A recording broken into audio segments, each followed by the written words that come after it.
So let's get started with today's colloquium. So we have Ingmar Swart from Utrecht, and then let me very briefly introduce him before I give the floor to him. So Ingmar graduated with his PhD from Utrecht in 2008 in the group of Bert Veckhuysen and Frank de Schoot, and he was working on transition metal clusters, catalysis, and synchrotron-based spectroscopy. So nothing to do with scanning probe. But he did get started with scanning probe stuff by going for a postdoc with Jascha Repp in Regensburg for 3 years. And then he returned from there to Utrecht as an assistant professor in 2012. And he's been in Utrecht ever since, and is now a tenured associate professor there, running his group on working on scanning probe microscopy. And I think over the years, there's been several very nice papers from Ingmar's group on STM and AFM, molecular systems, single molecule charging, understanding what you really measure in AFM with these molecule modified tips, on-surface synthesis, graphene nanoroom, and so on and so on. But I think recently his group has been very focused on doing these artificial lattices, so where you use the lateral manipulation by the STM to create a lattice, and then look what kind of electronic states you can engineer in these extremely well-defined systems. And there's been several extremely fascinating results, nice papers coming out in the last couple of years, and I think we will hear more about that today. And the title of Ingmar's talk is Studying Topological States of Matter with Artificial Lattices. So Ingmar, we look forward to your talk. Thank you very much, Peter, for this very kind introduction, and also for the opportunity to give a talk here in this quantum matter colloquium. I think it was an excellent idea to get this started, as you can also see from the number of participants that join every week. And but before I, let's say, delve into the scientific details, I want to let's say, do a bit of a shout out also to all of those other people out there doing science. And this is about a sort of a side project that I got involved in, which are these science murals. So here you see a picture of a wall painting that we have commissioned about, in this case, the first measurement of the Doppler effect, which was discovered by Christian Doppler in 1845. And I sort of got interested a little bit into the, let's say, the history of science and reading biographies and things like this of the famous scientists of old. And then I sort of discovered that there have actually been quite a few nice scientific experiments and breakthroughs been done at the university where I am at now. And one of them was this first this measurement of the Doppler effect, and it's a really nice story to read, and also to bring this let's say this contributions that science is making to science and society a little bit more visual. We are commissioning these so-called science murals, these wall formulas, if you like, where you sort of show to the people in the city what, let's say, what contributions the scientists in our community have made over the years. So this was the first one about the Doppler effect, which was realized late last year. And let's say earlier this month, a second wall for painting was realized about, in this case, the work on the random walk, toevalsbeweging in Dutch, by Leonard Ornstein. Relatively close to, and this painting is realized relatively close to the place where he actually did all of this work.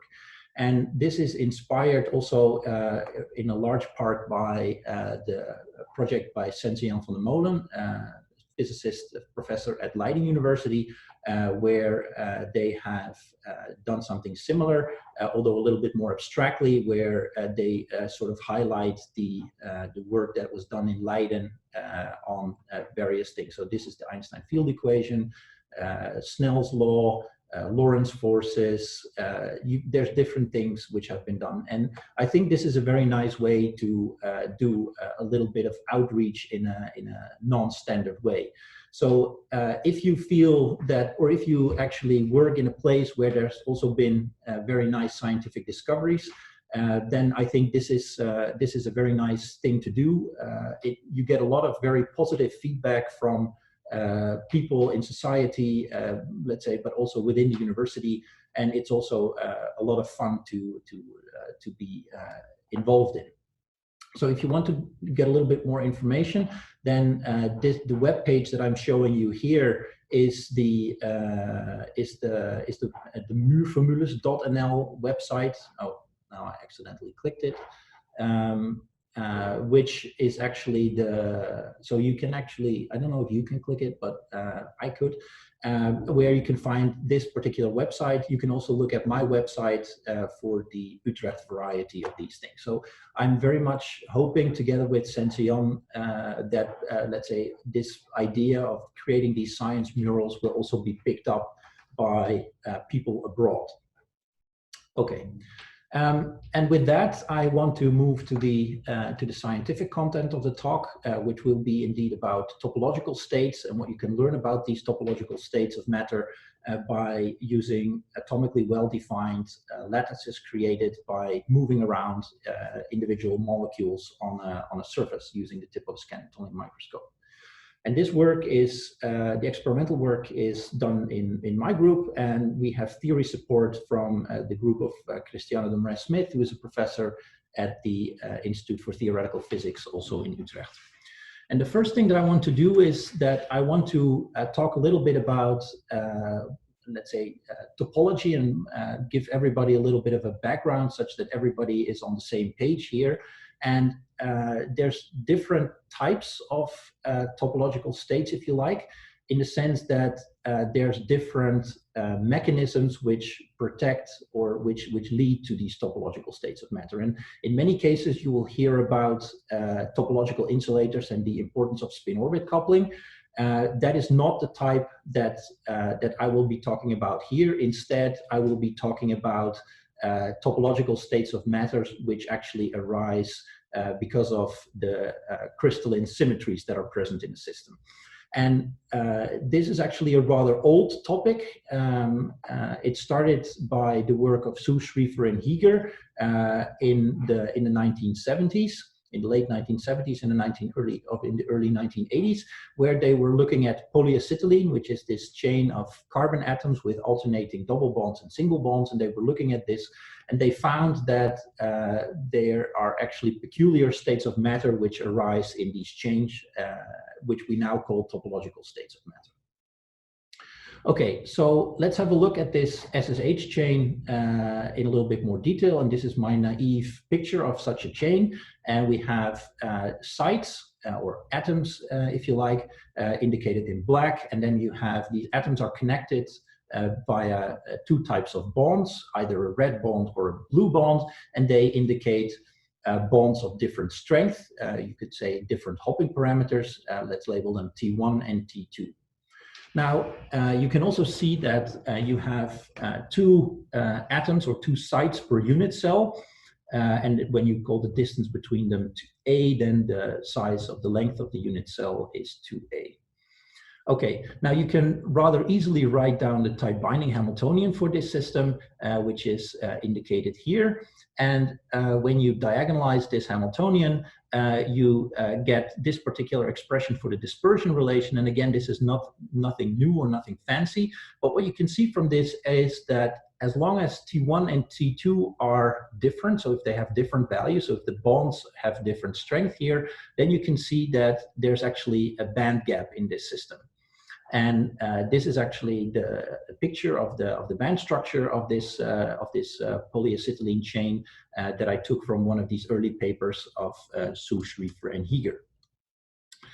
Okay, now in order to understand these topological states in this so-called SSH chain, as it's now called, it's instructive to look at what is known as the fully dimerized limit. So what you do is you look at the case where either T1 or T2 is completely or is zero.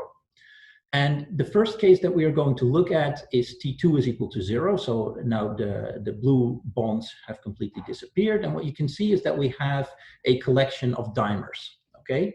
And we know what the band structure of this system looks like. It's just two non-dispersing bands at plus and minus T1 in this case. If you now look at the second case where T1 is equal to 0, you again have this collection of dimers in, you would say, in the bulk of the chain. So you again have these bands, in this case, plus and minus T2. But now you also have these lone atoms at the very ends of the chain. And this means that those states give rise to two states, which are in principle located at zero energy, and this is a zero energy end state. Okay, now if you look at what happens when you move away from this fully dimerized limit, which is to say that the ratio T1 over T2 becomes finite, then what I do here is I plot the energy levels as a function of the hopping ratio, so as a function of T1 over T2 for a chain of, in this case, 50 atoms. And then what you see is that these end states, these zero energy modes, which were associated with these states at the end of the chain, actually remain there. So as long as T1 is smaller than T2, those states are there, which means that there is a certain robustness associated with these states. And the consequence is that these modes are present regardless of the values of T1 and T2. And the reason for this is that you can show, and I don't have the time to show this to you here, but you can show that these two regimes, T1 is smaller than T2 and T1 is larger than T2, belong to different topological classes in much the same way as a sphere and a donut belong to different topological classes, right? So you can say here the donut has a hole, and no matter how you distort or twist or bend the donut, you will always have a hole, and therefore it will never be equivalent to a sphere. Okay, so that was a sort of a crash introduction into these topological states of matter. So let's say the background information that you need to have in order to understand what comes in the rest of the talk. And now I want to talk a little bit about what I mean with these artificial lattices. And when you want to describe the electronic structure of matter, or if you want to introduce these let's say, if you want to realize such an SSH chain, you could say, okay, I want to have a localized state, and I want to have another state close by that I want to couple, and then let's say you want to stick to this tight binding picture. And this works reasonably well, so you can make chains of atoms, and people have shown that you can create nice chains, and you can even also introduce topological states of matter, as I will show in a little bit, also by one of our esteemed hosts. Has done something in this direction. But you can also take a complementary approach where you would say, I am going to use such a quantum corral. So I'm going to start off with a two-dimensional electron gas, and I'm going to confine these electrons inside these corrals. And I am, let's say this corral you can think of as a particle in a box.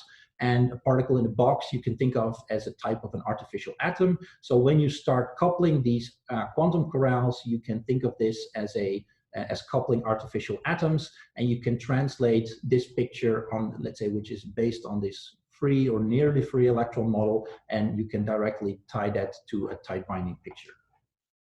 And let me illustrate that a little bit more in detail. So here I show the geometry of a number of rectangular corrals of different size. So I labeled them S1, S2, up to S6, different size.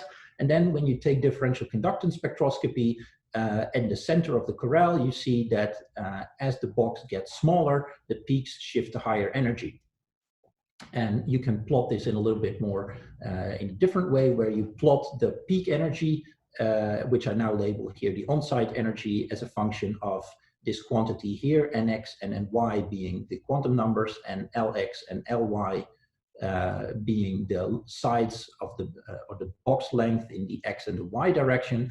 And then you can see that for the lowest energy state, the states, or let's say there is a nice linear relationship, which you would indeed expect for a particle in the box state. Okay, and from this you can determine the effective mass, which is about 1. It's a little bit above 1. Okay, so now when you have two of these quantum corrals next to each other, then you can think of this. Okay, so here we have two corrals which are in principle completely separated from each other.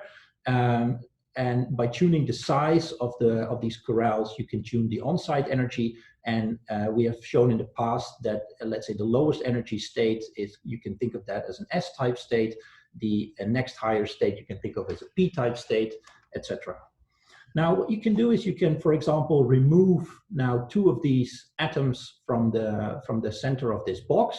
And then in a tight binding picture, you would say, okay, so now the ground state of this corral on the left couples to the ground state of the corral on the right. And you get one state that shifts down in energy a little bit and another state that shifts up in energy a little bit.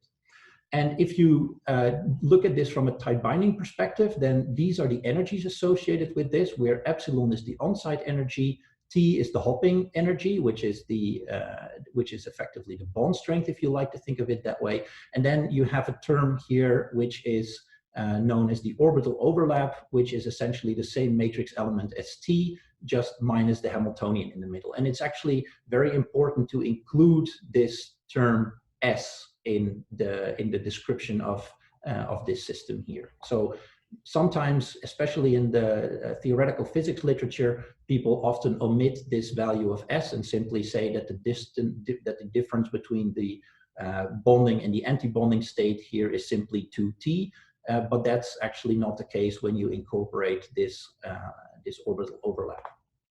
And then, of course, what you would expect is that if you remove more of these CO molecules, so if you make the gap width larger, then actually the spacing between these 2 states should become larger, right? The coupling should be stronger. And we've done experiments on this, and here you see some of the results. So here on the vertical axis is the energy. So this is the green curve here is the value of T. Blue here is the value of epsilon, and the red curve here is the value of S that you get when you actually increase the gap width in this barrier. So indeed, when you make the gap larger, actually you can see that the corrals couple more strongly, as you would expect. And this will, of course, be important when you want to look at these SSH type let's say if you want to realize SSH type topological states, because now simply by tuning the gap width, we can control the coupling strength between these corrals. So here I show a one-dimensional chain. So here we have 1 corral, 2nd, 3rd, 4th, 5th, and 6th. So this is a chain of 6 sites. And notice that you have a smaller gap and a larger gap, smaller gap, etc. And these 2 geometries are exactly the same, except for the fact that, let's say, if I move this site to the opposite end of the chain, I actually end up with this particular configuration here, where we have added 1 additional CO molecules to sort of block off the coupling of this site to the 2D electron gas surrounding it. Okay, so this is the geometry that I want to look at. And again, so here are the different gap sizes, which should lead to different coupling strengths. So here we have a chain of 6, and here we also have a chain of 6. Now, here I note that, let's say here I have a strong coupling, and here I have a weak coupling. And if you think back to this picture that I showed you, when you have these end sites or these states localized at the end of the chain should always be there if the hopping between the last and the second last chain is smaller than between the second and the third. So here you should have a state localized at the end of the chain, and here you should not. So we have realized these systems experimentally. So here you see the constant current topographs of these systems. And then when we do differential conductance spectroscopy on this particular chain here, the red and the green side essentially show pretty much the same density of state. So you see sort of this gap feature in the middle. And when I take spectra, when I do something similar here, of course, we can also model this using muffin-Tinnen type binding. And in this case, we find that we have a T1/T2 ratio. I'll come back to that in a little bit. But here we have, let's say, a green and a red curve like before. But now, in contrast to what we had up here, we now have a state that is localized at the last site of the chain. And this is also what we find in the experiment. And indeed, in this case, we find that we have a hopping ratio T1/T2 of 0.65, which should suggest that indeed here we are in the topological regime. So here we have this state which is localized in the gap. In order to visualize that a little bit more clearly, we can do differential conductance mapping. If we start off at low energy, so in this case at minus 180 millivolts, you can see that the density of states is pretty much homogeneously distributed over the entire chain. And then when we go to higher energy, then only for this lower case, we actually have this state which is localized at the gap. And then when we go to higher energy, we have, again, pretty much a homogeneously distributed density of states again. And as I said, this is by no means unique, or let's say you can also realize this using a different type of approach. And this is work done by Peter a few years ago, using chlorine vacancies in a copper chloride layer. So every black dot here is a chlorine vacancy, and you can see that by spacing these chlorine vacancies at different distances, so for example small distance, large distance, you can also do something very similar, and you can also see these topological states emerge in this particular lattice. There's also very nice work by Roman Fasel and Pascal Riffieux and by Michael Cromie about engineering such SSH type states in graphene nanoribbons. And I could very well imagine, Roman, that you might talk about some of these things in your colloquium in 2 weeks' time. These states have also been realized in ultra-cold atomic gases and in optical lattice, so there's nothing too much new here. So then the question is, what is new? And that is that here that we are going to extend this into 2 dimensions. And what I'm going to talk about here is this so-called breathing kagome lattice. And this is a geometry of the kagome lattice. Again, the different colors, red and blue, indicate different hopping parameters. Black indicates different sites. And when you calculate, or when you look at the band structure here, or when you want to compute the band structure, and this will become important later on as well, you have 3 sites per unit cell, which I will label A, B, and C. And when you now compute the band structure, then you find that as long as T1 and T2 fulfill certain criteria, there is actually a band gap between the valence band and the conduction band. And as a point of interest, this dimerized kagome, or this breathing kagome lattice, actually also features in principle a dispersionless flat band, which should also be interesting to look at, but that will not be the point of the rest of this talk. So instead, now that we know that we have a band gap, we could in principle expect that, like for the 1D SSH chain, because if you focus, for example, on this line here, you would see that again I have alternating weak and strong bonds, so maybe I could have some kind of topological states here as well. And for that, we are going to look at this finite breathing kagome lattice, and we are going to play this same trick that I did for the SSH by looking at the fully dimerized limits. So first, when you look at the case where T1 is equal to 0, now I have trimers only, and from tight binding, I know very well where the states of the trimers should be. So there should be 2 states at minus T2, and there should be 1 state at plus T2. Again, there should be no zero energy state here. Now, if you look at the other limit where T2 is equal to 0, now I have trimers, which are located in the bulk of the material. I have dimers along the edge of the chain, and I have these localized atomic-like sites at the ends of the chain. So now, in principle, if I look at the dimers, these states are at plus and minus T1, and these atomic sites should have energies, give rise to states at 0 energy. So in this particular state, or in this particular limit, I should have a 0 energy state. And now when I compute this band structure going away from this fully dimerized limit, so now I allow for different values of T1 over T2, then I actually find that for all values of T1, if the T1 over T2 ratio is between -1 and 1/2, in principle indicated by sort of this red line, which is going a little bit too far. But in principle, then you can see that these localized states should be there as well. So this should be robust topological states in a 2-dimensional lattice. And now the interesting point here is that these are topological states, protected states, which are localized at the zero-dimensional corners of a two-dimensional lattice, which is different from the, let's say, SSH case, where you have a 0D topological state in a 1D case, right? Or in a normal topological insulator, in a 3D topological insulator,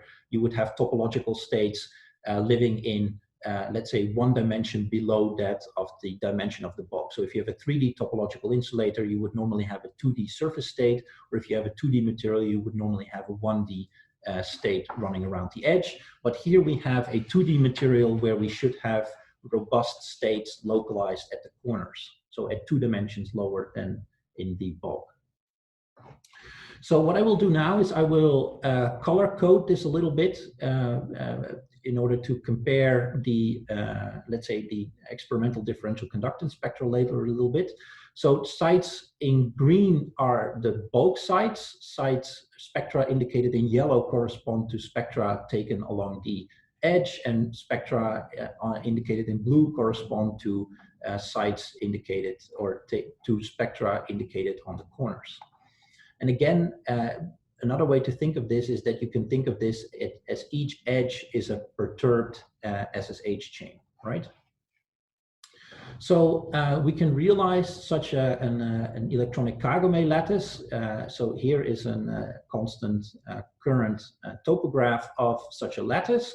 And here at the top, there is sort of a zoom in to indicate the schematic positions of all the CO molecules, which are indicated here in black.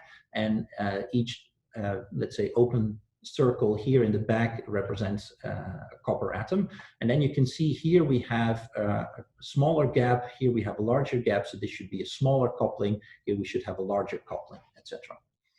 Now, by tuning the configuration of the CO molecules, you can also, let's say, invert the hopping parameter ratio here, such that we have these two parameter ratios, just like what we had with the SSH chain. Now, in principle here, we have a weaker coupling at the end. So here we should have be in a situation where we should have these zero energy modes localized at the ends, and here we should not have them. And when we take spectra on this particular lattice, in the bulk and on the edges, we see that there is, let's say, there's very little difference. But then when we take a differential conductance spectrum on the corner side, then we actually see that there is a state which seems to be localized at the corner. And if we again do differential conductance mapping at lower energy, we see that there's primarily intensity in the bulk of the lattice. And when we go to this higher energy, we really see that there is the most intensity really at these corners of this lattice. Going to higher energy, it is pretty much distributed in the bulk again. And then, as a sanity check, of course, we also have to look at the opposite hopping configuration. And when we do that, then we actually find that the spectra of bulk, edge, and corner sites are all pretty much the same. Now, we've also looked a little bit into the robustness of these states. And this is what I'm trying to indicate here. This is theory work where also Dario Berciu from the DIPC in San Sebastian has contributed significantly, and also Vladimir Ben Alcazar from Penn State was involved in. But here you see let's say the A, B, and C sites indicate the three different sites that we have in our atom or in our unit cell, and let's say the red circles here indicate the magnitude of the wave function, if you like.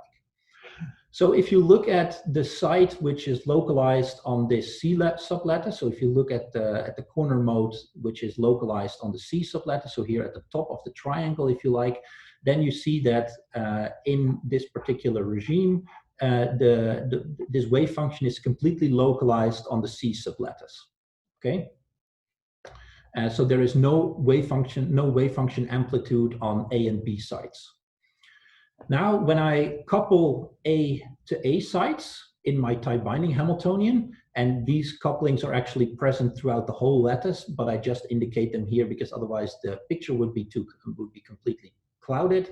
And also I include coupling between B sublattices, then actually there is no change. So there is no effect on this zero mode on the C sublattice. However, when I start coupling these C lattices, so if I introduce a hopping parameter between this side and this side, for example, then you start to see that this zero mode is actually becomes dispersive, which means that it's no longer fully robust. However, in this case, the modes on the A and B, so the modes on the opposite corners, are actually still robust. So there is no influence on. So we can look at a little bit of, unfortunately in the experiment, it's very difficult to selectively introduce couplings between this C site and this C site. So that's not something that we can do very easily in the experiment, but we can do a few other things in the experiment. And that is that what we can do, for example, is that we can look at our triangle and we can completely remove this particular site here. So we can completely fill up that particular site with CO molecules. And then you can actually see that those other modes at the top and at the bottom left corner, so the top and bottom left corner, they are actually still there. So they are unaffected by what you have done on this corner. The other nice thing of these artificial lattices is that you can break certain symmetries very selectively, right? So you can, if you're interested in what actually are the symmetries that protect these topological states, then it's very useful if you can break certain symmetries very selectively. So here we add some additional sites on this side of the triangle, and by doing this we break the global C3 symmetry in the lattice. But you see that we still have these more pronounced intensity on the corners.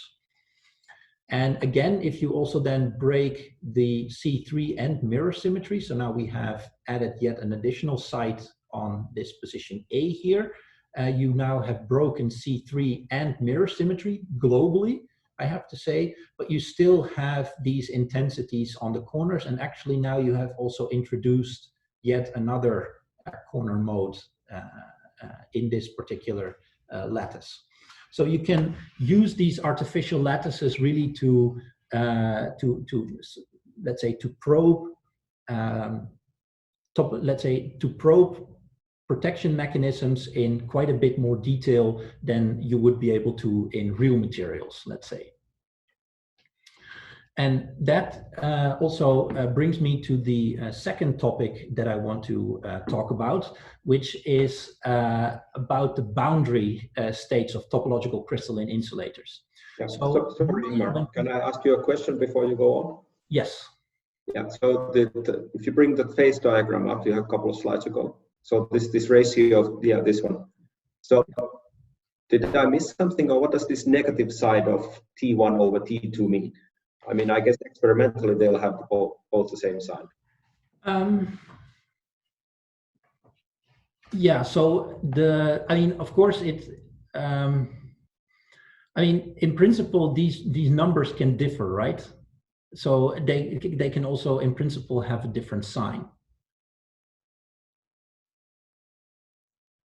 Right. So here, for example, let's say if you have, let's say if you look at the particular dispersion relation for the kagome lattice, then you can see that in this case, for if you have T1 over T2 half, then actually you will enter into the regime where this is a metallic state. So normally in the SSH chain, you close the gap when you actually have, when T1 is equal to T2. But this depends very much on the geometric structure of the lattice that you're looking at. And here, for example, you close the gap when you get equal values of T1 over T2.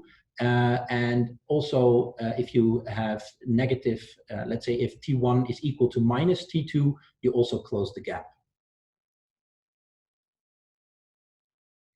But maybe Dario can explain this in a more intuitive manner. I'm not sure if Dario is here. Yeah, we can talk about this afterwards also. Yeah. Thanks. Okay. Normally when you, one of the reasons why people are so interested in these topological states of matter is that they are robust. So that means that if, let's say these states at the edges, for example, if you have a 3D material, then you have a 2D topological states on the surface, and this state should be there regardless of the exact details of the atomic structure on the edge. So if you have atomic scale roughness or disorder, it should not matter. So the edge state should still be there. And this is indeed true for topological states of matter which are introduced by spin-orbit coupling, but this is not necessarily the case for topological states which are introduced by lattice symmetries, as I will show now. And for this, we are going to look at the kagome lattice, which is essentially a graphene type lattice where we again have two different hopping parameters, T1 and T2, indicated again by red and blue. And if you now look at this lattice, then the existence of these edge states will depend on the ratio of the hopping parameters, which is basically what we have already seen. But what I will show you is that it will also depend on the geometry of the edge, and this is in turn determined by your choice of the unit cell. So let's look at that in a little bit more detail.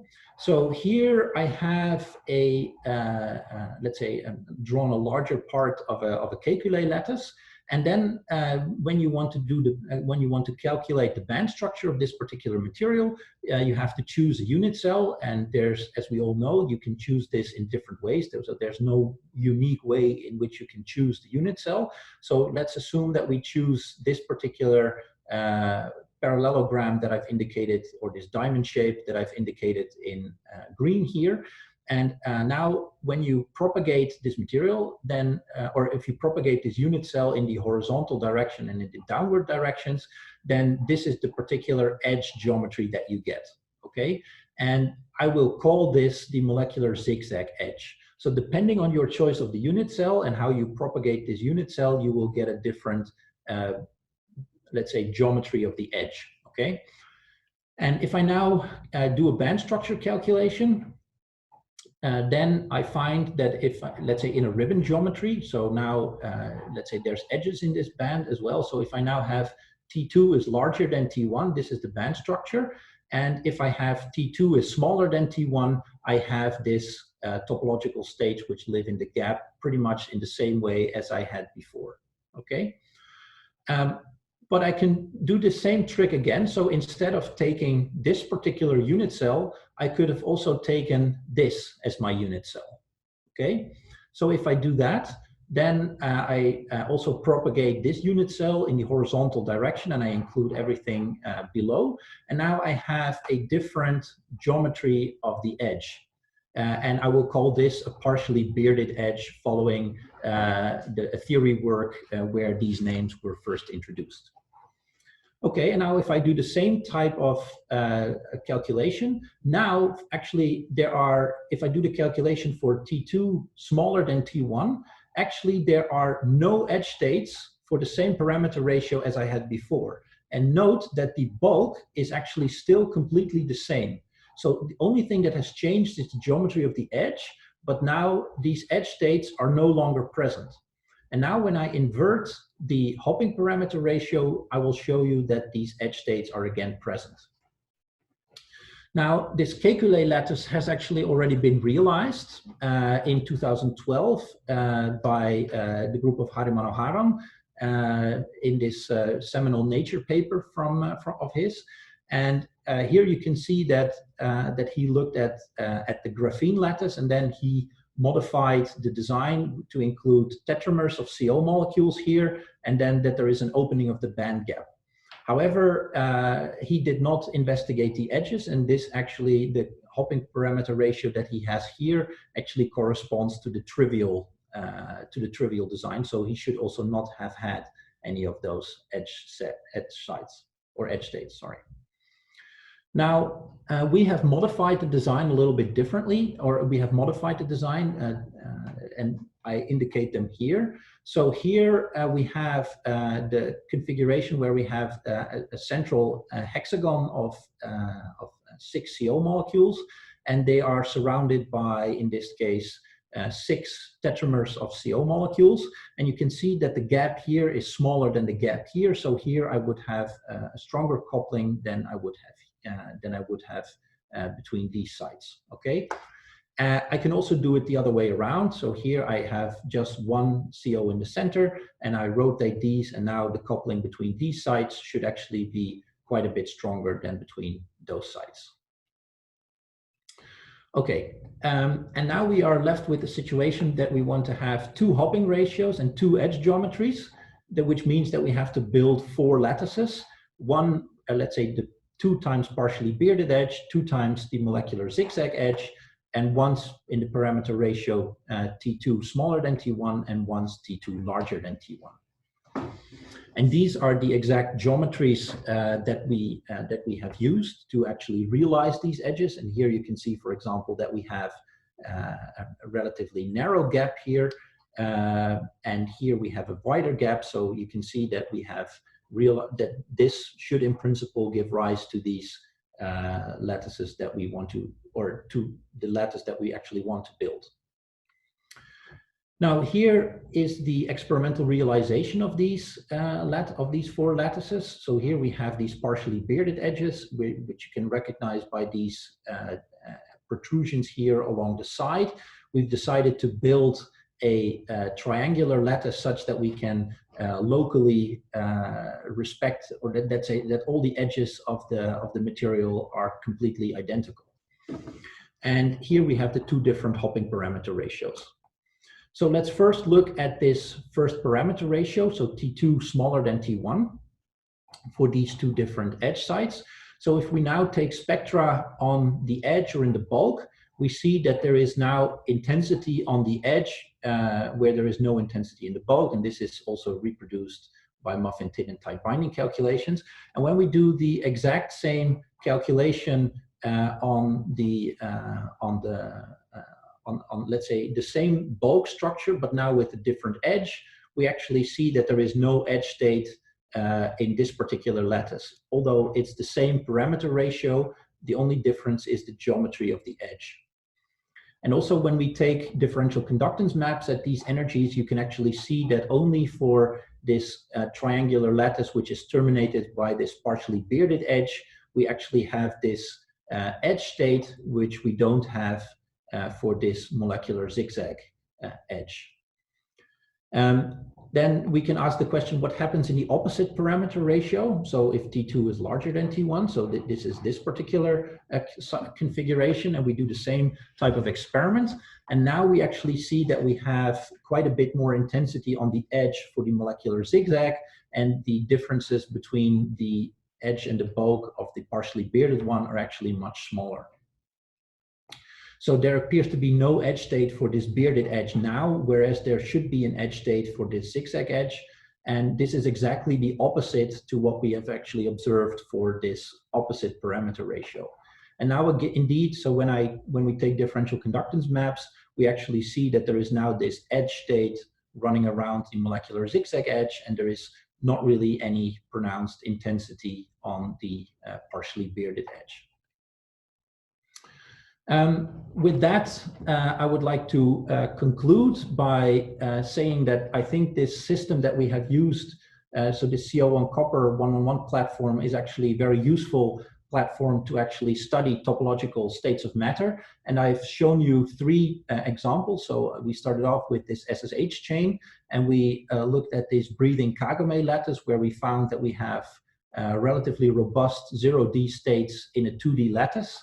And for the Kekulé lattice, we find that actually the geometry of the edge is actually very important to take into account. And this is really shows why these artificial lattices are so useful, because of course it's not something that you can very easily do in real materials, control the geometry of the edges with atomic scale precision.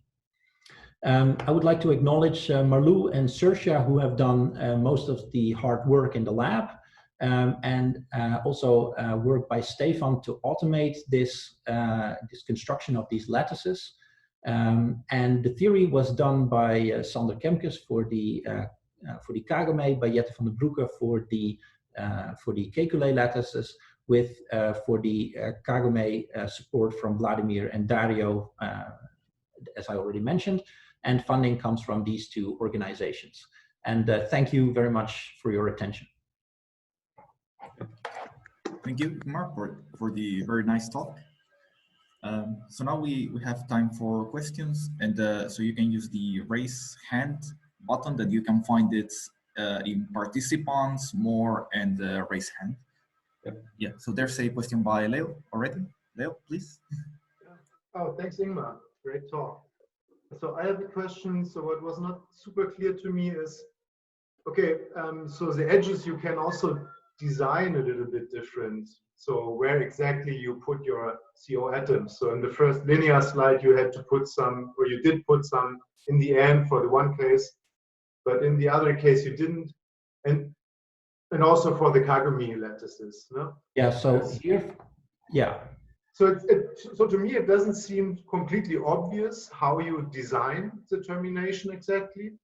And I wanted to ask, how sensitive is this to this? So is it clear that you choose this termination, or did you try different ones, and does it change a little bit? Yeah. Okay. So that's a good question. So let me answer that in a few different ways. So the first, what we of course should have done is we should have started off with what we are actually doing right now, where we were starting to look at actually how the tight binding parameters vary depending on the exact configurations of the CO molecule. So we're trying to figure that out in quite a bit detail there, and we are writing this up as we speak. So this is one way where you can think of that. Let's say, okay, if I have a gap of a certain size, then I now have a pretty good idea of what kind of tight binding parameters I should have. However, what we have done is so far is that we have let's say built or we come up with a design, and this system of CO on copper you can model very, very accurately using muffin tin calculation. So you essentially solve the Schrödinger equation for a particle in a very complicated box. And this actually simulates the experiment really very, very well. And then what you do is then you say, okay, so I have this particular design. I calculate my muffin tin band structure using on an infinite system. And then I let's say also calculate the band structure using tight binding, and then I fit my tight binding parameters such that I get good agreement with the band structure that I get from muffin tin. And then you can see what kind of structures that you would let's say what kind of tight binding parameters that you would get, and if the design that you have come up with actually makes or realizes the let's say the Hamiltonian that you wanted to have. And in the meantime, we have built quite a few lattices that we sort of have an intuitive feeling for what these lattices should look like. So one of the things that we have that we have done, for example, here is that we added one additional CO, which is this one here or this one here.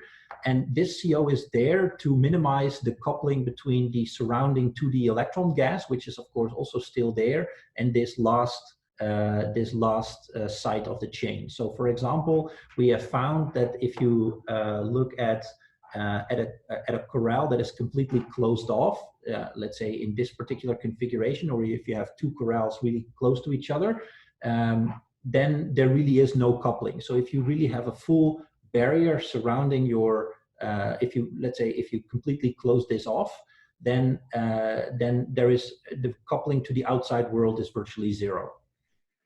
So let's say in addition to having these where you need to position the COs, you also need to think a little bit about the coupling to the outside world. Okay. All right, so there's another question by Robert. Robert, go ahead. Yes, can you hear me? Yes. Okay, great. So since you're just here on the spot, Ingmar, I had a question on precisely that coupling to the outside world. If you could maybe go back to the slide that had the geometry of your SSH chains. Yes, precisely. So If I understood this correctly, then you were saying that basically here the larger gaps correspond to a stronger coupling because there will be more overlap. Then if you look in particular at the topological chain in the bottom, it seems to me that the coupling, yeah, precisely there to the 2D gas is in fact larger than your small coupling inside the chain, right? Would you agree with that? Well, I mean, what one could do is you could, for example, add additional CO molecules. Precisely. So, I mean, kind of like what is the effect of that? Is that included in your models? What can you inform that particular choice there? Was this just a quick fix? Like, why didn't you close it off completely? Basically, what would be the effect of that? Well, let's say this is not closing it off completely. This is, let's say, also. Let's say progression of our knowledge, let's say. So if I would have to do this again, I would probably have closed it off completely. However, let's say there's also one other thing that I want to mention here is that if you close it off, you have to, I mean, you cannot put the CO everywhere. So the CO always sits on top of a copper. So for example, if you want to close this off, you could position the CO here, you can position the CO there, or you could position the CO there. Right, so you have different options there, but where you position that CO molecule also affects the on-site energy of this particular site. And if you have a tight binding model, for example, if you have a graphene lattice where you have slight differences in the on-site energy, you would also, for example, already open up a gap. So there is also a balance to be struck there where you would say, okay, so maybe you want to have a little bit of coupling to the outside world is maybe better than having a difference in the on-site energy between those different sites in the chain. Do you know if the topology is actually robust with respect to that? Because I have no idea. I mean, all the models don't, like the basic models do not talk about this. Well, I mean, if you have a different on-site energy, more the coupling. I mean, the on-site energy. I mean, that you can just type into the Hamiltonian. I'm sure that's easy to get out. But the coupling, rather, if I couple this to the 2D gas in this case, or if I allow a coupling to some external bath, basically. Do you have a gut feeling for this? Is this robust? In the muffin tin, this is included because we really just include this whole thing into the muffin tin, and then we effectively translate that into an effective tight binding model by matching the band structure to the tight binding results. So in that sense, it is partially included. Okay. Thanks. That was very informative. I mean, if I would have to do this again, I would probably have closed it off completely. Yeah. Well, live and learn, eh? Yeah, exactly. Thank you. Ling Hao. Okay, hi, Ingmar. Hello. Yeah, could you say something about the broadening effect of the spectrum? Yes. Yeah, so that's a good question. And this is also, for example, if I just look here, then you can see that the peaks are actually very broad, right? I mean, if you look at this peak has a full width half maximum of, I don't know, on the order of 100 millivolts or so. Or it's typically a little bit less, it's typically around 80 millivolts. And the reason why it is so broad is that copper is actually a metal, right?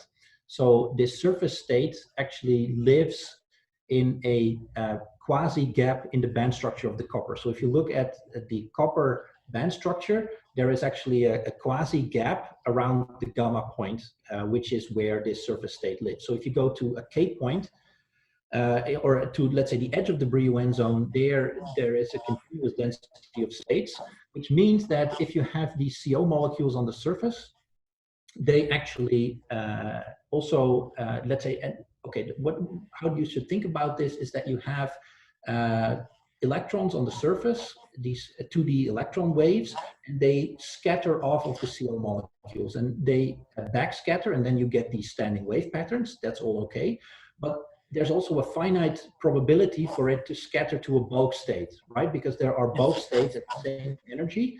And this means that that there is lifetime broadening. And this is the predominant effect that is making these states so broad. So for example, we've also seen now that if you have a lot of CO molecules, so if you increase the density of CO molecules in your structure, then the peaks actually also get broader. And this means that so let's say here we are limited to looking at features that match our experimental energy resolution, and we are currently looking into material platforms where you have much higher energy resolution. Yeah. So basically, can you quantitatively analyze the broadening? Well, I mean, what you can do is you can, of course, fit these curves using Lorentzians or Gaussians, and from that you should get, I mean, you can fit the peaks, the broadness of the peaks, right? And then we get, for these lattices, we typically get a coupling parameter of about 80 milli-electron volts. 80 milli-electron. For all the unit cells, it doesn't matter how dense your CO is, or yes, so it does. So more COs, let's say denser arrangements of CO, result in broader peaks. Yeah, okay. You cannot simply understand by, let's say, if you have more COs, the probability for scattering into bulk states also becomes larger. Yeah, sure. Okay. So there's another question by Leo. Leo, please go ahead. Thanks. Yeah, also on this slide, so on the long edge, why did you change the blocking to the outside electron gas there? Here, you mean? No, on the long edge. On the long edge. Yeah, yes. So where they are less coupled, you also decrease the coupling to the outside. So why is that? So here, the point is that here we had to sort of okay. It depends. Yeah, it depends on the let's say where you can position the CO molecules. And here it just so happened to be that it was more convenient to position the COs like this. Yeah. Thanks. Yep. There's another question by Augustine. Augustine, please go ahead. Hi, Ingmar. Can you hear me? Yes, fine. So I'm Augustine from Australia. Nice of you to join. Yeah, it's great talk. So I was wondering if you had an idea, or if you're envisioning on how to control topology in a different way than just with a balance between T1 and T2. For example, what if the scatters become magnetic, or can you print spin orbit coupling? Yeah, so that's one of the things that we are currently also working on. So everybody is figuring out what I'm working on, which I guess is a good thing. But so one of the things that we are trying to do now is to imprint these systems with spin orbit coupling, right? So, I mean, we started off doing this where we said, okay, so we can vary the on-site energy and we can maybe vary the hopping parameter, so we can already start doing things. And the next thing that that we want to play with is which orbitals are coupling. So that's something that we are also currently investigating. So you can think about coupling p-type states exclusively and not have any, let's say, sp2 hybridization going on, or sp hybridization. So you can look at p-orbital physics, for example, exclusively.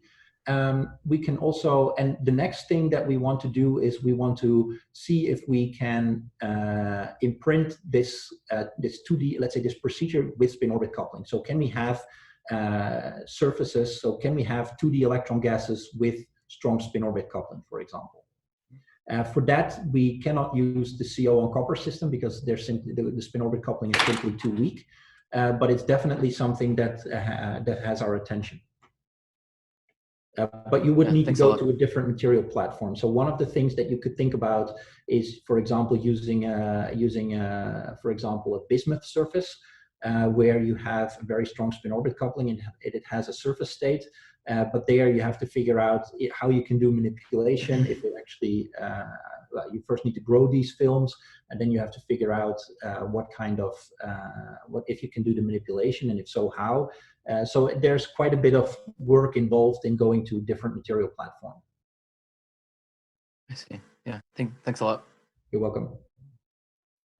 Yeah, okay. So I think what we could do now is we could stop this sort of official part of the colloquium. We'll keep the Zoom meeting open, so people are free to stay and continue discussion. But let's stop this official part and thank Ingmar once again for a really nice talk. So thanks. It's a nice talk.